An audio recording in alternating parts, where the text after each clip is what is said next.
El fuego crepitaba, lanzando chispas que se perdían en el aire húmedo y oscuro de la noche. Alrededor de la fogata, los jóvenes miraban al anciano narrador con sus ojos bioluminiscentes, apenas respirando. La selva zumbaba con vida. Los insectos cantaban, las hojas se mecían, pero todos sabían que ningún sonido podía competir con las historias del viejo Sakur. Aquella noche, él había prometido contar sobre el monstruo sin nombre, la criatura que los mayores juraban no existía, pero que todos temían. Sakur tomó aire, dejó que el humo le envolviera el rostro y empezó. Escuchen bien, porque lo que voy a contarles no se dice en voz alta en los pueblos. Se habla de los humanos. Nadie sabe de dónde vinieron, ni si aún caminan sobre tierra alguna. Lo poco que sabemos se transmite como advertencia. El grupo se inclinó hacia adelante. Dicen que no tienen garras ni escamas, ni colmillos dignos. No vuelan, no nadan en los mares enteros, ni cazan con sentidos finos como los nuestros. Caminan torpes sobre dos extremidades y sin embargo conquistan todo cuanto tocaron. Las miradas se cruzaron. Un joven se atrevió a reír.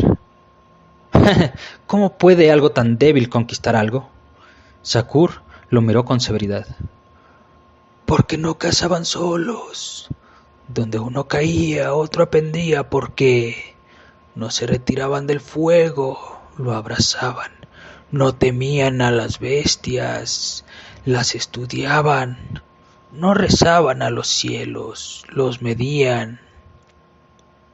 Y cuando los cielos se les quedaron cortos, los partieron con hierro y sueños. Un murmullo recorrió el grupo. Dicen, continuó el anciano, que construían ciudades en el hielo y en el desierto, que donde no había comida la inventaban, que donde no había refugio lo tallaban con sus propias manos, que si el aire era veneno, creaban máscaras para respirar el veneno y seguir avanzando. ¡Mentira!, interrumpió uno de los jóvenes, temblando más por miedo que por duda. ¡Nadie puede vivir así! Sakur lo miró largo rato. Su voz bajó a un susurro que solo el fuego escuchó.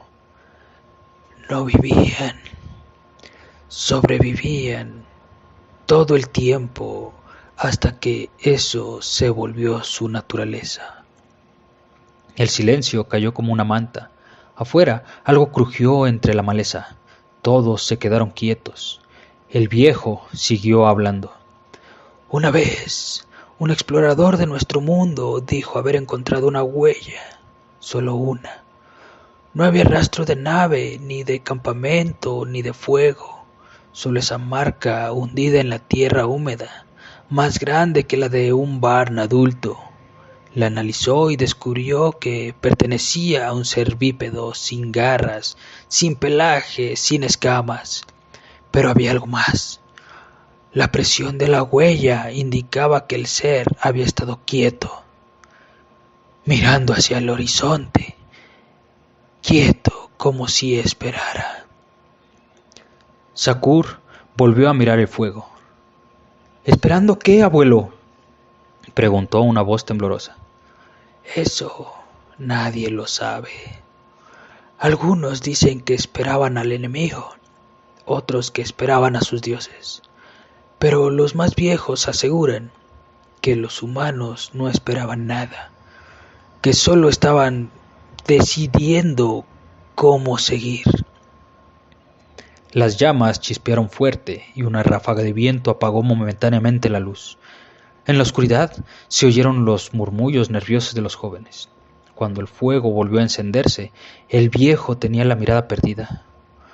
Contaban, prosiguió, como si hablara más consigo mismo que con los demás, que los humanos podían reír en medio de la muerte, que podían cantar mientras ardían sus hogares, que podían mirar al enemigo a los ojos y ofrecerle agua antes de matarlo. «¿Eso no tiene sentido?», susurró una joven. Sakur sonrió. Precisamente. No tenía sentido. Nada de ellos lo tenía. Pero eso era lo que los hacía temibles. No seguían las leyes de la vida ni del miedo. Se dice que cuando los vieron venir, otras razas huyeron. Algunos intentaron negociar, otros guerrear. Ninguno los comprendió, porque no se movían por instinto, ni por hambre, ni por honor. Se movían porque podían. El viento sopló más fuerte, los árboles se inclinaron y las chispas del fuego danzaron en espirales que parecían figuras humanas. Los jóvenes retrocedieron. ¿Y qué pasó, abuelo?, preguntó otro, apenas audible. Sakur respiró hondo, su voz se volvió grave, casi ritual. Dicen que un día, cuando el universo aún era joven, los humanos desaparecieron. Algunos creen que se extinguieron, otros que aprendieron a ir donde nadie más podía, pero los viejos cazadores aseguran que no desaparecieron del todo, que a veces, cuando miras el horizonte, sientes esa sensación de ser observado. Y si miras demasiado tiempo, verás dos luces pequeñas como brasas en la oscuridad. El anciano extendió su garra y señaló hacia los árboles. No las confundas con luciérnagas. Si las ves, baja la cabeza, apaga el fuego y quédate quieto, porque si ese brillo se mueve, ya es demasiado tarde. El grupo se encogió. El fuego crepitó más alto, más rojo. Afuera algo se arrastró sobre las hojas. Sakur sonrió lentamente mostrando sus colmillos gastados. Porque si la historia es cierta, los humanos nunca se fueron. Solo están esperando volver a tener hambre.